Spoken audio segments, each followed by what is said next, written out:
This episode of PPC Live, the podcast, is sponsored by AdSquire. AdSquire are a small team of passionate and focused legal marketers that do what it takes to get law firms spectacular results.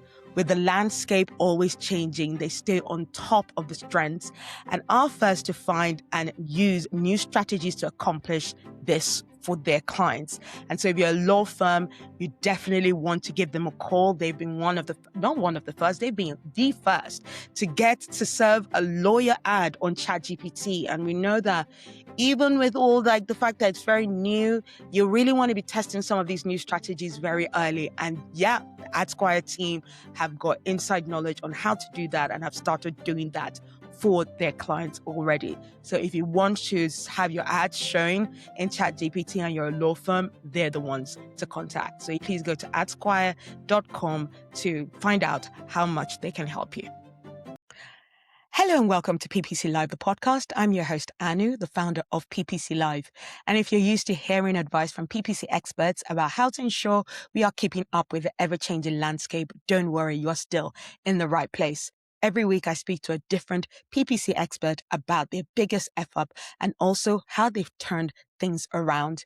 Today, I have the delight of speaking to Simran Harichand, who is from Hallam. And you might have remembered that agency name because we had Maddie Lightning speak on the podcast a few months ago. And yeah, she loved it so much. She suggested it to one of her colleagues. And yeah, Simran comes with such amazing energy talking about, an issue that was with changing targets, but that was at the wrong time that she forgot about, but also really what rebuilding trust with a client really means and what that looks like in practice.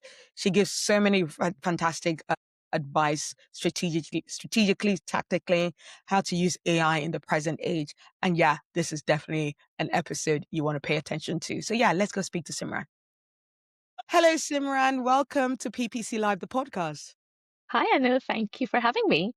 It's such an absolute pleasure. Like, yeah, I love that, I have what my guests have started doing, which I love is that they've come on the podcast. They've enjoyed it so much and they've, spoken to their colleagues going, oh my God, I was on this podcast. You should apply to be on the podcast because, our mutual friend is a fantastic Maddie Lightning who, also works at Hallam with you and told you about her experience. So I'm glad that she enjoyed the experience so much that, she thought you needed to be on it. And so, let me introduce our audience to you, Simran.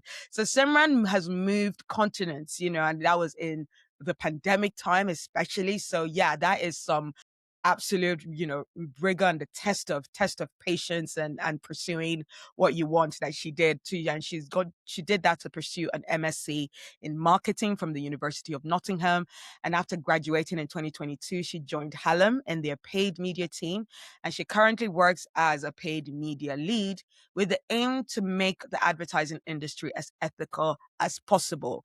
Now, Simran might not have had too many podcasting experience, but she has several speaking experiences. So I am absolutely not nervous at all about her being on the show today. She has spoken at HeroConf twice even. She has spoken at several like Nottingham DM meetups and, events that they've had and also within like Hallam as well. And also Figaro Digital that do as well an event in London, ever so often, a few, like several times a year kind of thing. So great experience, has studied this whole crazy marketing world that we find ourselves in. But on to the fun fact, which I am really excited for her to share because this is something that is also close to my heart. Take it away, Simran, with your fun fact. Amazing. Thanks, Anu. That was a really lovely introduction. My fun fact, I love sharing it because it always gets me this reaction, like it did with you as well, where people can't believe you've actually done it. But I adopted my cat Hazel when he was 3 months old back when I was in Pakistan. And obviously, when I moved here, there was always like this part of me where he was my cat. So 2 years into moving in the UK, I shipped him from Pakistan all the way to the UK. And he came alone in the airline hold. And I picked him up from Manchester and brought him home. And it's really funny because he was really close to my dad. But when he came in the carrier for an hour, he didn't even meow in the car because I think he didn't recognize where he was. He just kind of like accepted his fate. And then Okay. after an hour, he was smelling my hand. And you could see on his face that it dawned on him that it's me. And you could see his face just go like, oh, fuck, not her. Because like he loved my dad so much that He's he was like, where am I? Where am I? Oh, I'm back with her. She's back. basically that, literally. And now he's 11 this year, so he's quite old. So he moved when he was 7. So I've had him for a while, but he settled in quite well. But I like to give this fun fact because like it's not often people do ship animals. Just no, I have seen several like on social media, people. It's mostly in the US end that I've seen, people Yeah, allowed to travel with their yeah, cat. yeah, And I'm like, wow, that's interesting. And, I've not necessarily looked into it yet because sometimes, I'll travel for work and I'm like, yeah, well, I'm only away for like a few days or a few weeks. I'm sure. not going to like disturb my cats Yeah, and, for that. But I have thought of moving countries because I work for an American company. I yeah, literally can work anywhere anywhere. that I wanted to. So I'm like, but I always think, but what happens to my cat? So it's good to know if that Possible. actually happens, I can ship my cat. I can ship Yeah, my cat. I'm you so can. excited to hear that. It's just opened up a world of possibilities of like it can happen. So if you You guys can all of a move. sudden hear Anu has moved to Italy, don't Yeah, worry. Lexi has come with me. yes. My cat Lexi has come with me. Oh, She's so cute. That's fun. it'd be so amazing. Okay. No worries, no worries. Okay, so yeah, Simran is on our latest on a very fantastic line of, fantastic folks who have decided that they're going to be brave enough to talk about their mistakes because that's where the best learnings come from. It's not about the wins. It's not about, oh, I know that AI Max works or PMax works, so I know that smart bidding works. We want to hear the mess ups that happen till you figure it out something actually works. And because those are where some of the fun stories are. So really Yeah. grateful already, Simran, that you're bold enough to come on this show for us to share about this. But yeah, without further ado, take it away. What is the F up you'd like to share with us today? Well, my F up is actually quite simple. So obviously, we pace budgets day in, day out. That's like we live and we breathe budgets. We get a budget. You have to make sure you finish. Not underspend's not good. Overspend's not good. This is actually from 2024. But essentially, we had this B2B SaaS client, and they were quite a big deal, quite a big client. So internally, very important. And I was leading their paid media. And their organic was still building up. Like there was a lot of content work to be done there. And there was a lot of like pieces of work that my colleague was doing a fantastic job, but the lead generation was happening through paid, primarily Google. So obviously there was a lot of pressure, a lot of limelight on us, and I would live and breathe their HubSpot dashboard. Even on weekends, I was checking the HubSpot Wow. dashboard. That's the kind of like pressure I felt to Yeah. to to deliver on what was Yeah. expected of me. And when you can do it, you've done it 100 times. You're like, of course I can do it. Anyway, it was actually the month of May. I was thinking about it when I agreed to come on the podcast, but they'd given me about a budget of 80,000 euros to spend on Google in the month of May. There was associated targets with it, blah blah. I'm checking their lead. They'd been talking about the CPA being really high. So in the middle of May, tightened their Target CPA on one of their main campaigns because I was like, great, let's just test it and see if I can bring the CPA down, keep the spend where it is. And then it got really busy with reporting in QBR. So I obviously forgot about the fact that I had made this massive change in the account. And 3 days before the month was supposed to end, which was a Friday, I looked at it and my spend had dropped so much that I would have finished the month on only 50,000 euros. That was a 30,000 underspend for a client who was messaging every single day talking about why the leads have slowed down. And when you just like want to die because you're like, Yes. I do this every day. I should Yeah. not like it's not like I'm clicked the wrong button or I did something wrong. I made an Yeah. active choice and I forget to look at it. And my F up Yes. really was just not looking at it. Yes. Oh And Lord. I can't tell you, my heart was in my throat because it's a client important to the agency. Of course, I like the client. I feel personal about my performance as well.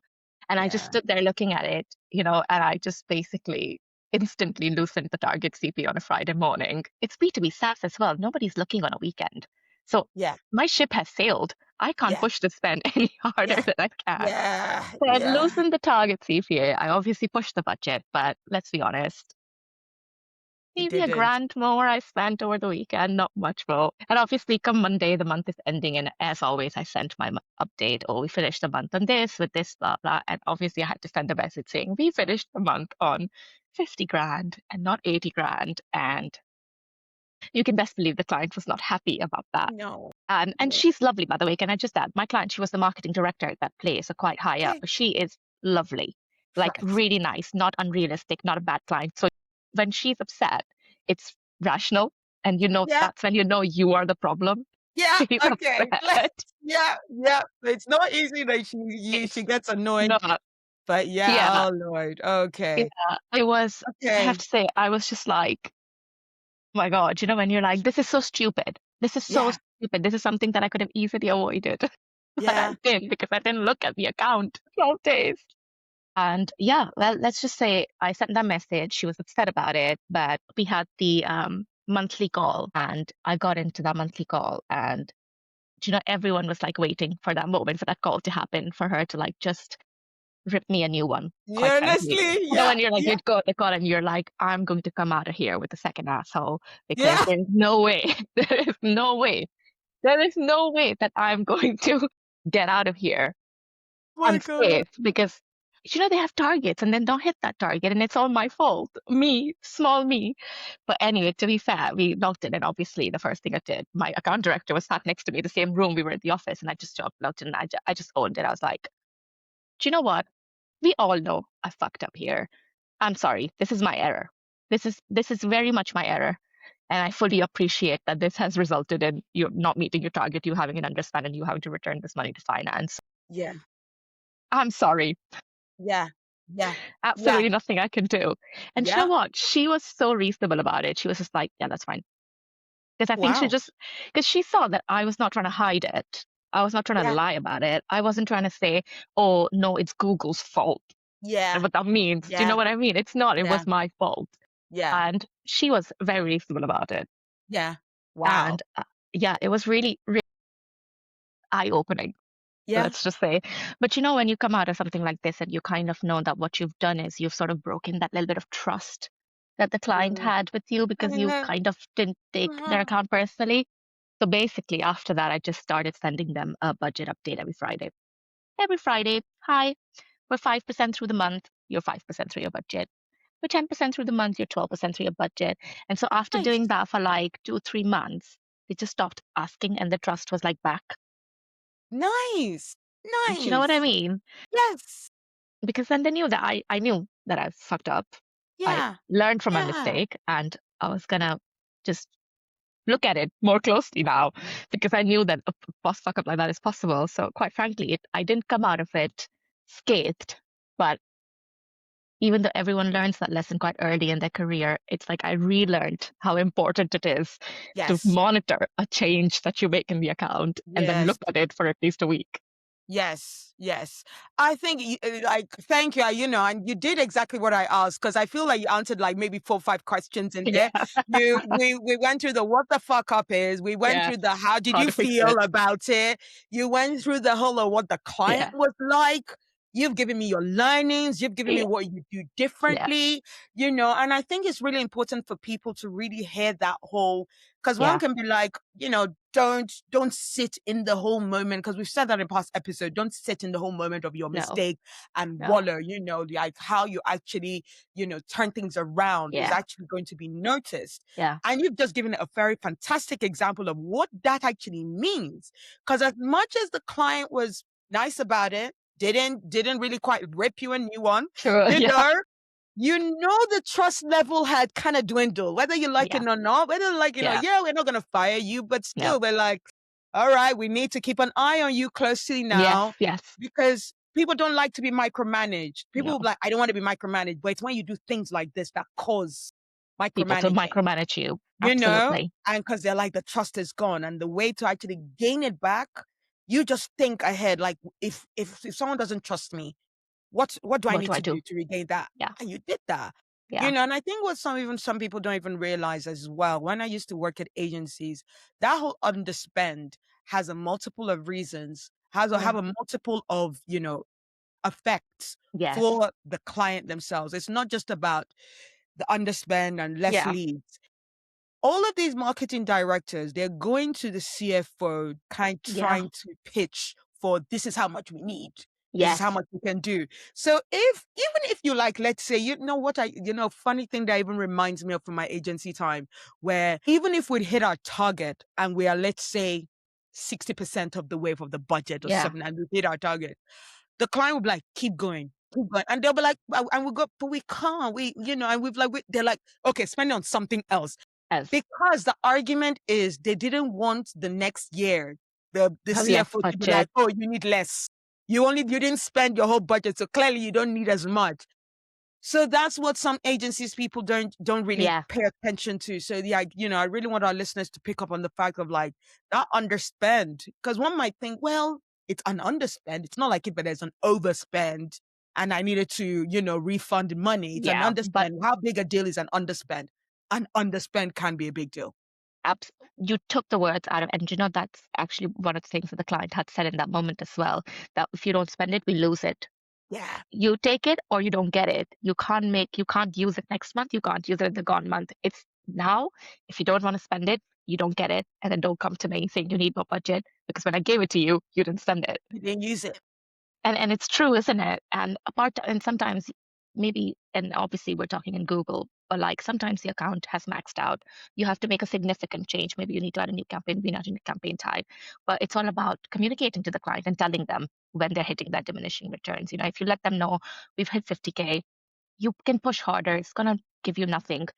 I propose we put it here and just give them an alternate of where that budget can go to be spent, instead of like feeling like you're blocked. I feel like Yeah. clients are quite receptive Yes. to solutions if you go with one. If you just go with a problem, then of course you're going to get blocked. But if you go with a solution, it just takes the thinking away from them. They don't have to think about, oh my God, what do I do? You've given them the projection, you've given them the solution. All they have to say is yes or no, go. Especially if they're that senior, like a marketing director. If they had a marketing team where they had another paid person, they needed granularity, maybe they would need more thinking time. But a marketing director has bigger fish to fry. Yeah. They just want you to just tell them Yeah. Just and tell just them go like away. where the money Yeah, should go, where yeah, they'll yeah. get, they'll What make they up get for out of the it, leave. yeah, yeah, Yeah. And it's important, yeah, that we said in the previous episodes, it's really important that you get to speak to the decision makers. absolutely. Know who your contact is, and make sure that make sure the information that they need Yeah, from you. yeah. Because sometimes you're speaking granular work to a CMO who doesn't And then they don't, care. yeah, Or you get very like, you get very high level to somebody who actually wants to understand the yeah, mechanics of what you're yes, doing. Know who your contact is. absolutely. Especially like obviously we're diverting a little bit, but it's also very true for pitching. When you're pitching for new work as an agency, Yeah. you need to know who's going to be in the room to be able to touch those points because that just remains true no matter. Even if you work in house, you'll have so many different stakeholders that you need to present that same information to. You need to know who your audience is. Yeah. Otherwise, Yeah, you it's just, always important that, like, because yeah, that pitching thing is a very important thing. I'd always advise people, if you're about to pitch and you're not sure of who's going to be in the room, ask them for the names, ask. and Yeah. then maybe go on LinkedIn. LinkedIn to figure out what the titles are, what their titles are, so that you're like, oh, okay, it's going to be the CMO and maybe the CFO and like Yeah. a head of digital person Yeah. there. Yeah. So you Yeah. then work Yeah. out, whether you're going Yeah. to be very much more on the numbers or whether Yeah. you're much be more on the creative and that kind of stuff with your page, because Yeah. you want to make sure the audience is going to get. 100%. It's so easy to snoop now because you've got LinkedIn. I mean, I Oh remember my back God, when I yes. finished my undergrad and I had to do interviews, I would always have to email the HR person and be like, can I please know who will be on my panel? Just so that you Okay. can prepare for the interview as to who's it Yeah. going to be, who are you going to talk to? And back then, all you got was a name and a title. You couldn't find anything. And No. now everyone has LinkedIn. Yeah. Everyone has Yeah. LinkedIn. It's so easy to snoop. So Absolutely. take advantage of it. You know what, Simran, that's actually such a very clever thing to have done that, because I don't think even I did that. I didn't do the whole, or even ask a HR person what's the name of the person that's going to be in the room. I never even used to do that. I'd Yeah. just be like, Let me hope I do all my prep. And I know my stuff. And my brain, like, I know my Yes. stuff. Like, of course, Yeah. I'm going to nail this Yeah. interview. And then, you go in there, you're like, "Ooh, okay, this is not who I was expecting." That's the thing, because everyone has a different formula of what the recruitment stage looks like. Yeah, Because obviously some companies would like have two interviews, one with your line manager, one with the CEO done. The one that I ended up working with back in Pakistan, they had like 4 rounds, and every round it's a different person. You're like, I'm obviously not going to say the same thing 4 times. There are yeah, 4 different people who want to hear four yeah, different things about yeah. me, so I need to know who they are to be Yeah, able to tell them what they're absolutely. looking to know. Absolutely. But we Yeah. can do a whole episode and series on how bad the interview processes can be and how like paid search jobs, some of the roles, especially the junior roles, doesn't need to go through 4 stages. It really No, doesn't. The way like no. and they'll be like, do this task, do this, write this essay, put this strategy together, do a Yeah. presentation. Are Yeah. you kidding me? Are you kidding me? For Yeah. anything that's a salary of 40K or below, you shouldn't Yeah. need to do Should not that. be. Yeah. And truthfully told, not to again, I appreciate this podcast is far away from bragging, but I actually joined Harlem as an intern. I Sure? joined as an intern in the strategy department in November 2021, and I didn't know a word of paid. I was doing a master's in marketing, but let's be real. Education systems don't tell you anything about the advertising industry. No. Not on ground reality. You don't know anything. I think the word SEO and SEM is thrown around twice on a page, and that's it. That's the best you get out of it. And so when I joined Hallam and I was finishing my thesis and ready to be hired and basically enter the employment force, they had an opening in their paid department. And they basically hired me, completely junior, complete a specialist level hire, just because I like numbers. They were like, "You like numbers. You seem like the kind of person who will learn on the job. Let's go." Now I'm a lead 4.5 years later. And it's just that if you take the time to train people who come in without making them jump through 50,000 rings of this task, this task, this task, this task, you're kind of losing out on people who have the soft skills to talk to clients and soft skills, the ambition to learn on the job. Yeah. Because Yeah. it's just those are soft skills you can't teach or No, gauge. no, no, You can't do absolutely it. no, absolutely. So I'm gonna kind of bring us back into our Yes, conversation. And sorry, no, we've gone so far away. I totally understand. I'm the one that pushed it even there a little bit, so it's my fault as well. Absolutely. But I do want to, yeah, let's bring us back to like, Yeah, this underspend that you did and your clients, yeah, being, being okay with it, but also you knowing that you had to build your yeah, trust yeah. from it. So like, even like going back to the mistake itself, like, what do you think that you missed? You feel like you missed, that caused the error, that if you looked back, if you had done that differently, that error wouldn't have happened.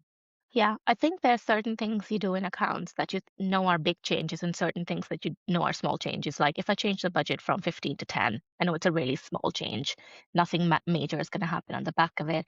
And I think the quite big mistake was my perception that the CPA that I had tightened was not a big change. If I knew that it was something that was going to have a massive impact on the account, I would Yeah. have monitored it like a campaign launch. I monitor it every day for a week because it's new, Yeah. or if I'm suddenly upping the budget by double overnight, then I'm going to look at that account like a hawk. But Yeah. with the Target CPA, I think in my brain, I was just like, oh, I've just made a small change. What could Yeah. happen? And then I Yeah. forgot about it. And I think that's if I just like stopped to think that I'm making a really, it might be a button click, but it's actually a massive change on the account, Yes. I would have probably gone and looked at it a lot more. Yeah. Yeah. It's like and it's not just about how easy the thing it is to do, it's about what it will affect. You're changing CPA target, that is gonna affect spend. Spend. Basically, it's a So spend leader. yeah, it's a spend lever. So anything that's a spend lever, yeah, Yeah. keep Yes. a closer Yeah. eye on it Yeah. and Yeah. yeah, make sure Yeah. that doesn't work. So like how in terms of a process of mindset, what did that experience teach you about, how you deal with targets, how you deal with account budgets now? Yeah. To be honest with you, one of the main things that it did for me was this idea of how important it is to do the brilliant basics. Yeah. We get clients. oh, you need to launch a campaign in 3 days, you get to do this. And that's what happened, right? When I'd made the change, normally I would have looked at it, but I had 50 clients screaming 50 different things. I was like, all right, Mhm. this change is not big enough. I'm just going to do the campaign build and the campaign launch and the creative brief and so on and so forth. And when you do all of that stuff, and if your foundation is not strong, you will crumble. And it's back to the brilliant basics, how important it is to look at your budget pacing, how important it is to open the account every day to make sure your tracking is working, how important. And that's obviously a part of budgets, and target CPAs are a part of it, of like monitoring your account. And I Yeah. think we sometimes forget that the job is more than just launching and the big shiny things. The job Yeah. is to make sure that your account is running where your budget is pacing as you want, your targets are where you want, your conversions are coming, your tracking is working, your landing Yeah. pages are fine, nothing is disapproved, like the absolute basic. And it was just such a big reminder that no matter how farther in your career you go within paid, your success will completely be imminent on how brilliant you are at your basics. Yeah. And that was Yeah. sort of the mindset shift that happened because obviously when you're growing, because I was a consultant then, you're in that mid level of, oh, I'm not a junior anymore, but I'm not fully senior. So you're like trying everything you can to do all the big things and the media planning and this and that so that you have a progression. But then you have to remember not to forget the absolute basics of the job, Absolutely. which was quite Absolutely. frankly the main thing. Yeah, yeah. So from then on, it was literally like reminding yourself about the basics are as Yeah. important Yeah. as the big shiny. Yeah, and I'm still the Absolutely. same right now. It really hasn't left me because I feel okay telling a client, I'm so sorry, I can't meet this deadline because I know Nice. that I'd rather block out my Friday to check all my clients' budgets and make sure their performance is working and make sure they're on target than build another campaign because it won't benefit. If you add shit to shit, it's just going to be shit, Right. basically. Yep. You can launch 50 campaigns, but if your account's not working, your campaign's not going to work. But if I just spend the time to clean out your shit, make it fresh, and then build for your Monday, nobody's going to die. Nah. Yeah. And Absolutely. yeah, you just have to have that mindset. I think we're really afraid to say no to clients, Mm. which is also like another sort of area, which is why you almost try to hide your fuck up, won't you? Because you're Yeah. so afraid of disappointing a client Yeah. that you almost Yeah. won't be honest about where you Mm. fucked up. Yeah. So it was just some of those few job life lessons that came on the back of that Nice. very big Nice. F Amazing. up. And if someone literally has just seen that, yeah, they've just they changed made a CPA target change. It's a Friday. It's 2 days before the month is over. They are going to come in like maybe 60% short of the budget target. What's your advice to them? My advice to them is to take a moment and reflect that this is an error you have made, and there's no shame about it. Everyone makes it, from your CEO to your exec, everyone will have fucked up in their job. So you're not alone in it. So it's okay to feel guilty and it's good to take accountability. Don't push it on other people, but just know that it's not the end of the world. I would say, see what you can do in the account. Is there any campaign that has the capacity to spend and you can push it a bit further? Do it. But more than anything else, don't lie. Mm, Come clean. The truth will come out. Always does. yeah. If not now, in 2 months, people will realize it was a change you made. Somebody else will come in. They will do an account audit. They'll know exactly what caused it. Come clean. Your internal resource, tell your manager. They'll have your back. I'm sure if you work in a good culture, your manager will have your back. Yes. I know it's Yes. not true for every company, but if you are in a Yeah. good company, hopefully your manager will have your back. Tell Yeah. the client and then do the work of rebuilding that trust. Yeah. Don't Yeah. hide away from it, and you have to face your consequences. And I always say to people, 50% of your job is performance, but the other 50% is your relationship with your client. This Mm, fuck up won't feel as bad if you have a good relationship with a client. If the client knows that you work hard on their account, you always have their best interest, you're always recommending good things for their account, there will be space for your fuck up. yeah. And Yeah. so if you never put in the work to have a good relationship with your client, it's only so far you can go with good performance because it Yeah. ebbs and flows. Yeah. This is one fuck up. You can make another fuck up. Sometimes you don't fuck up and the performance is bad because that's what Yeah. industries are. Yeah. Yeah. Yeah. You And they can't blame you change for that. that, and they blame for you for They things do. that are not your fault, and you're Yeah, like, "Why?" But if you build a good relationship, relationship. they'll You can fail. understand.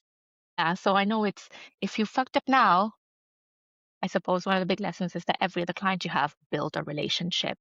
Ask them Yeah, about how they are. Ask them what the business goes. How their life's going. I mean, yeah. I have a client I used to get on a call with, and we used to spend 15% talking about how we both thought Scottish men are hot. Is this relevant to the job? No. But you know what I mean? It humanizes both of Yeah. us. It Yes. humanizes that she's the head of sales and marketing, and I am a paid media lead, and we live in very different parts of the UK, but we still like and enjoy Scottish men in this context. But do you know what I mean? Any Scottish man listening to this is going, eyes are going, I like this lady. I like this episode very much. But just put the effort to get to know your client, and it will give you such a big buffer when you Yeah, ultimately fuck up. yeah, Everyone fucks up. yeah, yeah.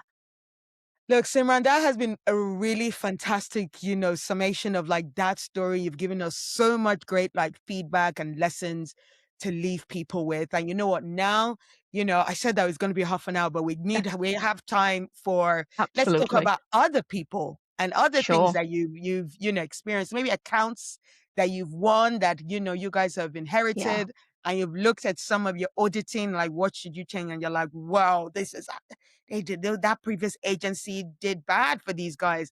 We don't need to call any names, but just in Gotcha. terms Yeah. of like what you've Yeah. seen happen and F-ups that are happening, mistakes that are happening that you're surprised with. And it doesn't have to be a big one, but like your favorite one to see that really just goes, oh God, why are people doing this?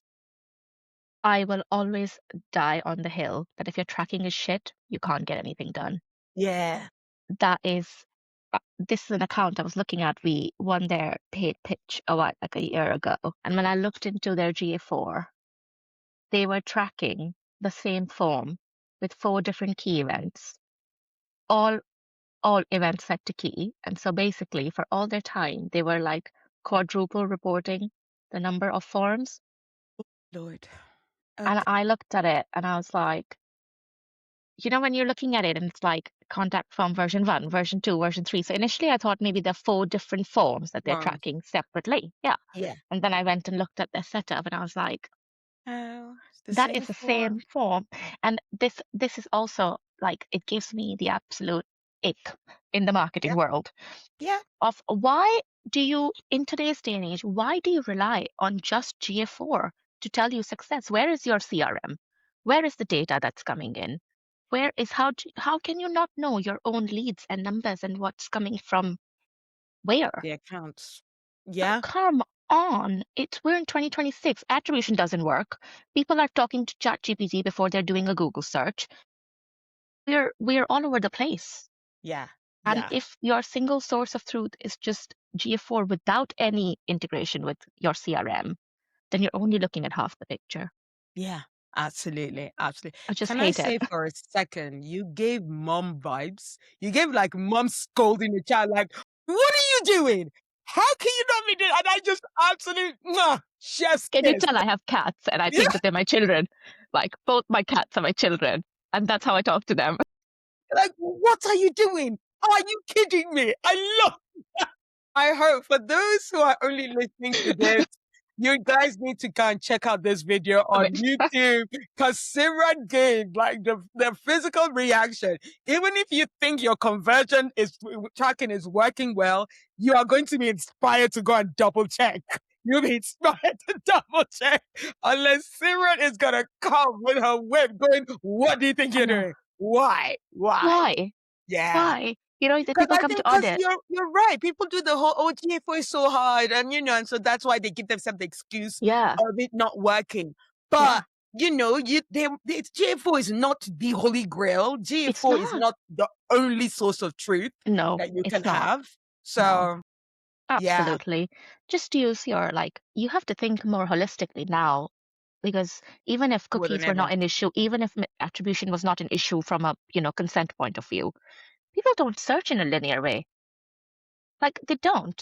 We talk to ChatGPT, then we look at AI mode, then we go and talk to a friend, and then somebody tells us something by word of mouth, and then we find something else altogether, even though originally this was started from ChatGPT, but no one's going to tell you that it came from ChatGPT. Holistic mindsets. We need to stop working in these silos of you are paid, you are SEO, you are content, you are PR. We are all one now. Yeah, it shows how the T-shaped markets are like, yeah, Yeah, be specialized in what you're doing, but yeah, make sure that you're aware yes, of all the of things that can everything else. affect you.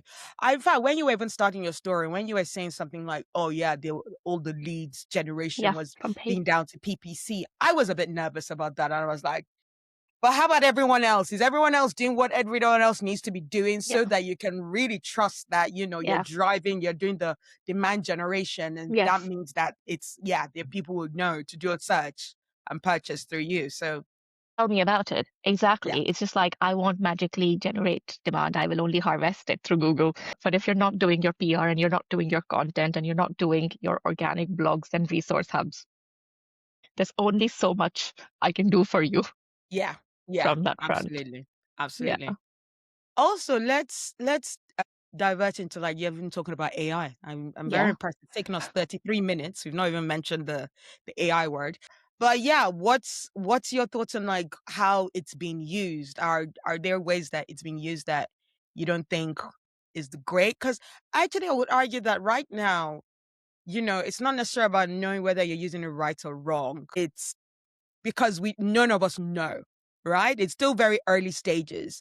And, campaigns like AI Max, it's not quite fully developed. So someone might have bad performance today, and it's just because of how bad AI Max is working. And It's maybe right a now. year Yeah. later, 2 years later, it'll work better. But like, what are your thoughts on how AI Max is being used? And are there ways that you're not liking it, that you're seeing it's being used? To be honest with you, I feel like it's such a blast from the past because that's what happened. The same thing that happened with Performance Max. It came in, I pushed a lot Of of clients mess. on it. Half my portfolio made me pause it, and they were like, no, spam, spam, spam, spam. And I'm like, oh, sorry, sorry, sorry, sorry. Pause. And now it is very mandatorily a part of my portfolio because it now works well. I can Yeah. exclude things, I can exclude brands, I can do a lot more with it. It works better. And I think it's the same with AI Max. If I'm being really honest, I tested on one of my clients in the US because they rolled out ads in AI mode in the US first, didn't they? And so I tested on it. Obviously, there were no metrics to report, but it wasn't nice, it wasn't fun.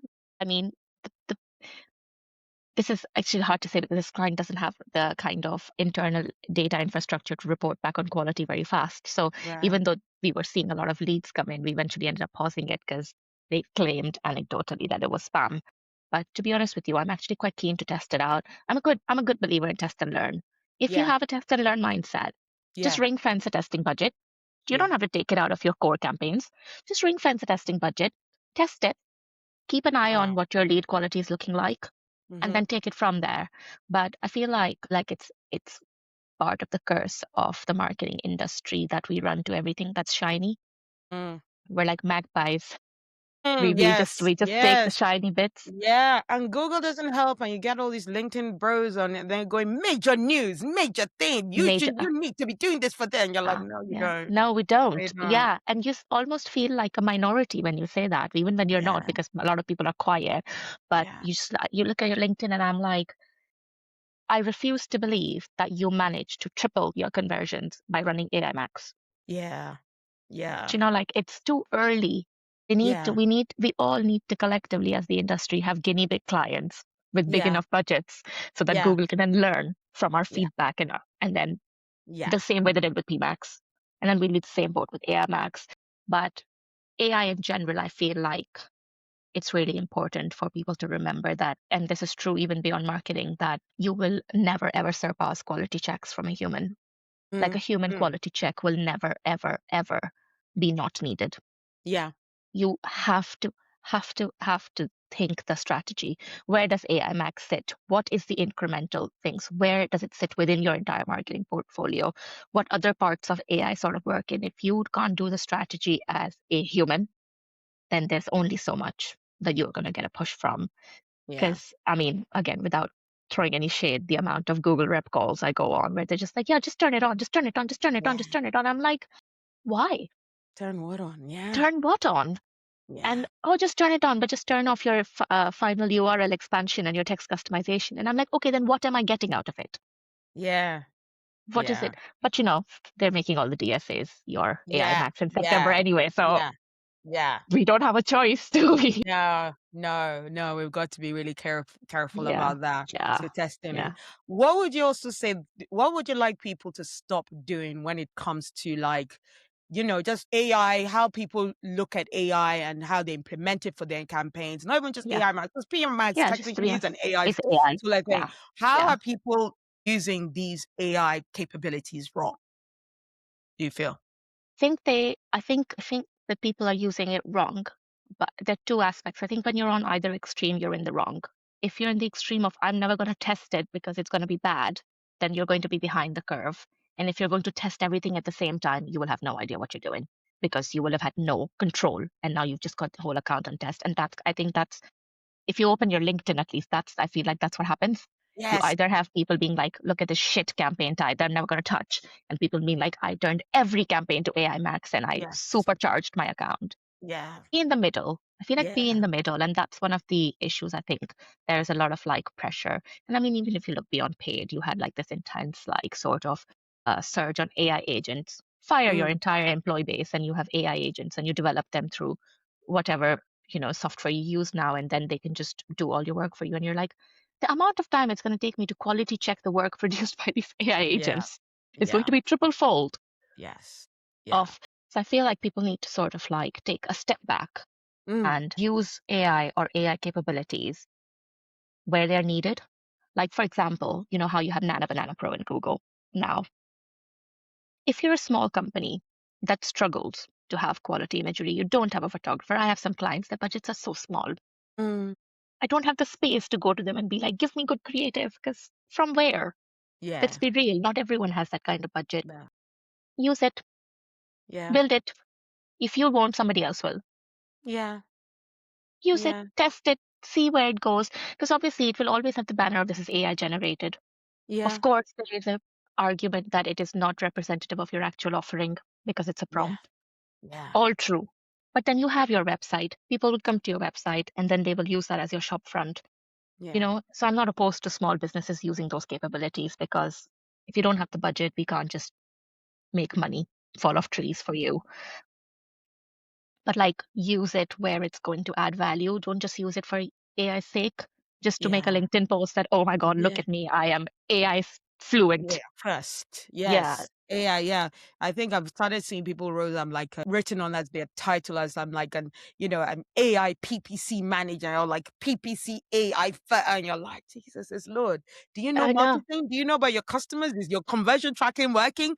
That's all I care about. But no, if you don't have that, I don't care whether you're AI or not. Yeah, absolutely. Yes. Yeah. Yeah. It's just a Yeah. hard ask. To be honest with you, it's a hard ask, but I have seen this sort of move towards within client bases where they almost expect you to speed up your output because you have access to AI. And Yeah. I'm like, that's not how this works. No.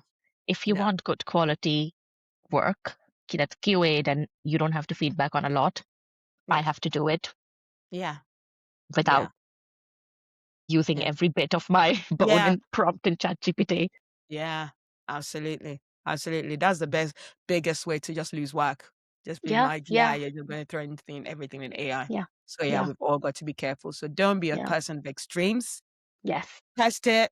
Test it, especially with people with small budgets, but also don't be Mr. AI. Yeah, Nobody needs to be Mr. AI and Miss yeah. AI on the No. internet.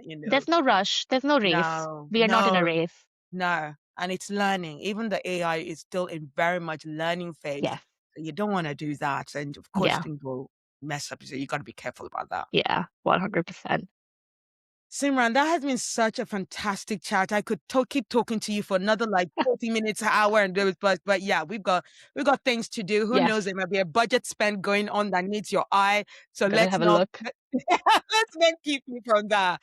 But thank you so much for being on the show. But Of course. before we leave, our last question, very fun, Mm, non-PPC question. If your career, PPC career, were a movie, what would the title be?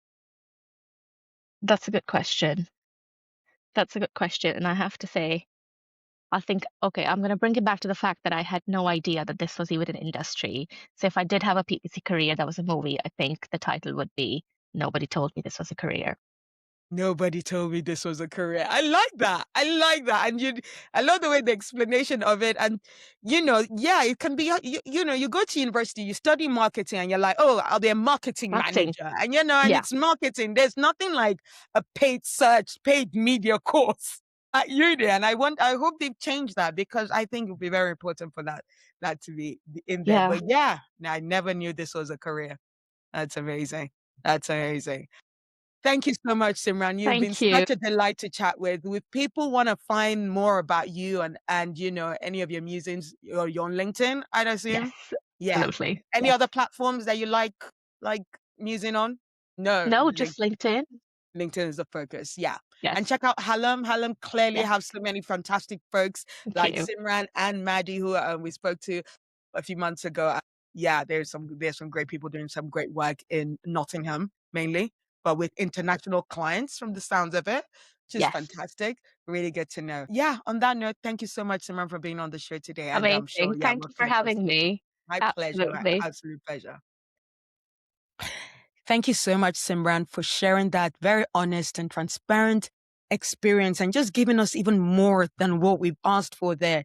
Yeah, remember, trust can be rebuilt. There are specific steps. It's not just about, going back to doing what you were doing before and being a good worker, but also think to yourself, the thing they're probably going to be asking about, worrying about now, show them that data regularly to the point where they can be confident that, yeah, you're definitely on top of things. So yeah, for all the information, the full transcript, not just the show notes, please go to podcast.ppc.live. And as usual, thank you at Squire for sponsoring this episode of our PPC Live, the podcast. Remember, at Squire, one of those fantastic agency, a unique agency that helps lawyers to ensure that they are ranking first and ranking well for Google searches. And they were even one of the first, not one of the first, to get their lawyers' ads to rank on Chat GPT. So yeah, if you're a lawyer looking for some Google Ads help, yeah, reach out to them. Yeah, PPC Live events updates. Yeah, our tickets are going away, we're gonna have our fun summer party on July the 29th. Four fantastic speakers, Scott Caruthers, Harriet Fitzgerald, Charlotte Osborne, and Veronica Holler. And we're gonna be talking about, yeah, the future of search in terms of how to do the work, how to prepare for AI Max taking over DSA, how to ensure that you've got the good workflows for pulling Claude, using Claude as a co-worker for your Google Ads account. So yeah, you don't want to miss that. By the time you might be listening to this, early bird sale might have gone away, but if you're listening to this before the 14th of June, you still have the chance for the cheapest rate for the tickets to PPC Live. So yeah, just go to ppc.live to get your tickets so you don't miss out on this fantastic conversation, which will also add a PPC Live unique panel where we will ask you what you want answered, what your issues are before we even get the panel going so that the discussions we have are based on your real time needs. You get involved in the conversation, you share what your wins are, and so that, yeah, you can be part of the growth of our whole industry. So yeah, please definitely go check out ppc.live for your tickets for that fantastic summer show we're going to have. Yeah, and before I leave you, I'm also delighted to share that I am taking on coaching clients. So yeah, if you just need help with building your confidence, building your skills, having the confidence to ask for the pay rise, having the confidence to ask for a new job opportunity, go for that job that you're not sure you're suited for, get in touch with me. Go to the Marketing Anu to book a free 15-minute discovery call so that we know exactly what your needs are. So yeah, I hope you have enjoyed the show and I look forward to bringing more PPC F-ups and triumphs next week. Thank you. Bye.